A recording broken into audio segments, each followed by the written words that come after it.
আরও একটি ভারত পাকিস্তান যুদ্ধ শুরু হয়ে গেছে, এটা নিশ্চয়ই আপনারা এরই মধ্যে জেনে গেছেন।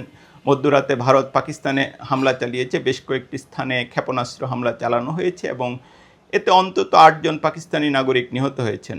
নিহতদের সবাই বেসামরিক নাগরিক এবং তাদের মধ্যে 2 জন শিশু রয়েছে। অন্যদিকে নিয়ন্ত্রণ রেখা বরাবর পাকিস্তানি সেনাদের গুলিতে 3 জন ভারতীয় নিহত হয়েছেন।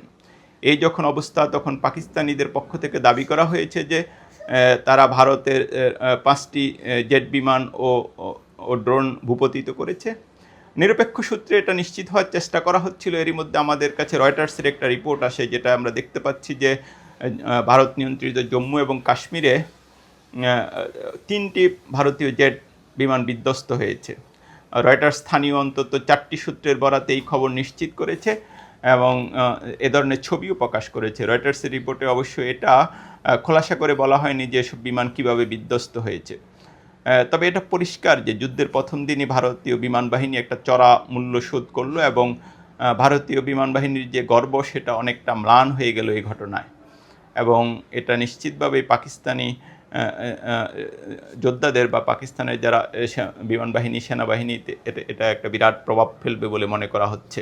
এখন ভারত পাকিস্তান এই যে যুদ্ধ পরিস্থিতি, এটা কোন দিকে যাচ্ছে বা এটার আসলে পরিণতি কী এবং এটা কী অর্থ বহন করে বিশ্বের জন্য?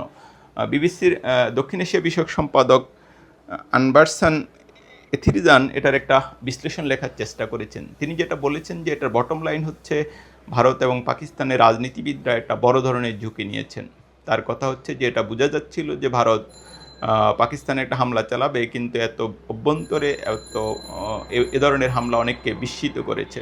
তিনি আরেকটা যেটা বলেছেন যে পারমাণবিক শক্তিধর এই দুটি দেশ হয়তো বিশ্বাস করে তারা পরিস্থিতি নিয়ন্ত্রণে নিয়ে আসতে পারবে বা পরিস্থিতি খুব বেশি খারাপ হবে না, কিন্তু যুদ্ধ যখন লাগে, যুদ্ধ আসলে কোন দিকে গড়াবে তা ঠিক করা খুবই কঠিন। আর এটা তিনি বলেছেন রাজনীতিবিদরা হয়তো দুই দেশের নাগরিকদেরকে বুঝাবেন যে তারা খুব সুচিন্তিত সিদ্ধান্ত নিয়েছেন এবং তারাই জয়ী হচ্ছেন বা জয়ী হয়েছেন। কিন্তু এটা নিশ্চিত করেই বলা যায় তারা একটা বড় ঝুঁকি নিয়েছেন। এখন যুদ্ধ কি থামবে, এটা একটা বড় প্রশ্ন। আমরা যেটা দেখছি, মার্কিন প্রেসিডেন্ট ডোনাল্ড ট্রাম্প বলেছেন এটা খুবই দুর্ভাগ্যজনক এই ঘটনা এবং তিনি আশা প্রকাশ করেছেন দ্রুতই এই যুদ্ধ থেমে যাবে।